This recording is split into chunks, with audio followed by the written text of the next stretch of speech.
Hello बच्चों, let's see this question. The question says, read the different components from A to D in the list given below and tell the correct order of the components with reference to their arrangement from outer side to the inner side in a woody dicot stem. A has secondary cortex, B is wood, C is secondary phloem and D is phloem. So correct order यहाँ पे हमें बताना है. So the key concept here is secondary growth.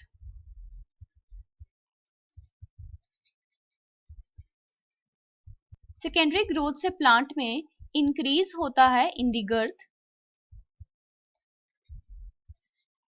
यानी plant का diameter बढ़ता है. सो अगर हम डाइकोट स्टेम की बात करें तो इसकी स्टेम डिवाइडेड होती है into two regions. Outer one is called as the extrastelar reason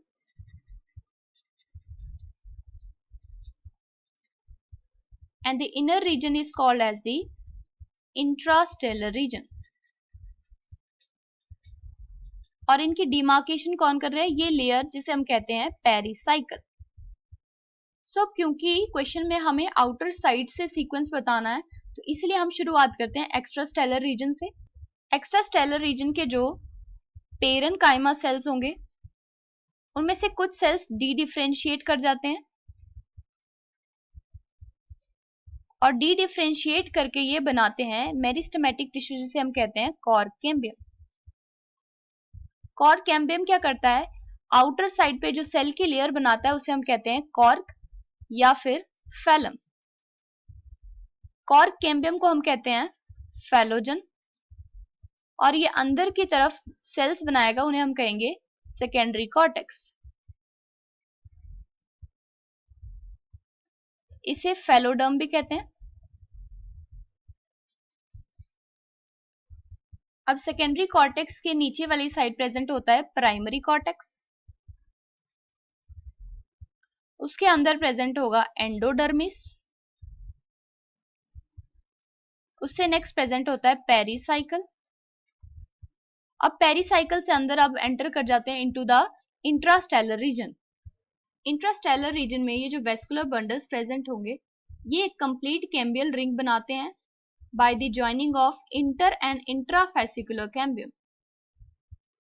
intrafascicular cambium के इस तरफ ये प्राइमरी जाइलम प्रेजेंट है और ये प्राइमरी फ्लोएम, और ये प्राइमरी फ्लोएम और जाइलम के बीच में ये जो कैम्बियम है ये फिर आगे कट आउट करेगा सेकेंडरी फ्लोएम और सेकेंडरी जाइलम इन दी सेकेंडरी ग्रोथ. यानी सेकेंडरी ग्रोथ के बाद पेरिसाइकिल के अंदर प्रेजेंट होगा प्राइमरी फ्लोएम, उससे नेक्स्ट आ जाएगा अब सेकेंडरी फ्लोएम, उसके अंदर प्रेजेंट होगा सेकेंडरी जाइलम और उससे अंदर प्रेजेंट होगा प्राइमरी जाइलम. सेकेंडरी जाइलम को वुड भी कहते हैं. सो अब क्वेश्चन में दिए गए कंपोनेंट्स को हम अरेंज करते हैं. फर्स्ट है सेकेंडरी कॉर्टेक्स और सेकेंड है वुड. सेकेंडरी कॉर्टेक्स हो जाएगा A and B is the wood. उससे नेक्स्ट दिए हैं सेकेंडरी फ्लोएम एंड फैलम. तो सेकेंडरी फ्लोएम हो जाएगा सी और फैलम हो जाएगा D.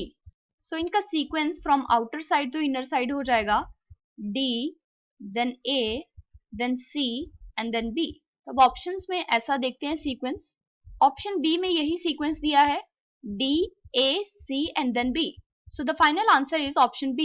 Hope you understood it well. Best of luck.